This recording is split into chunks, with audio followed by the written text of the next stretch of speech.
ঘড়িতে এখন বাজছে ঠিক 5টা 4, মানে বিকাল 5টা 4। আর এই যে আমাদের ব্যাঙ্গালোরের ওয়েদার কন্ডিশন আস্তে আস্তে মানে হাওয়া বদল হতে শুরু করে দিয়েছে। আর এটা তো রোজই ঘটনা।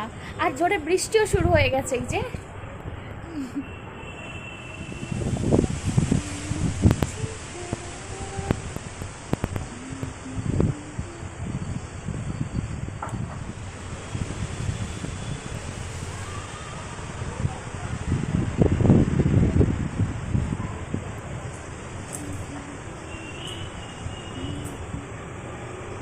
বৃষ্টি হচ্ছে সেটা তো খুব ভালো কথা, কিন্তু ঠিক বিকেল 5টার পর থেকে বৃষ্টিটা শুরু হয়। আর এই টাইমটা সবাই অফিস থেকে ফেরে। আমার বড় প্রায় দিন ভিজে ভিজে মানে রেনকোট থাকে, কিন্তু বৃষ্টি মাথায় নিয়ে অফিস থেকে বাড়ি ফেরে। আজকেরও মনে হয় বৃষ্টি মাথায় নিয়ে অফিস থেকে বাড়ি ফিরতে হবে, কারণ বৃষ্টিটা অলরেডি পড়াই শুরু হয়ে গেছে।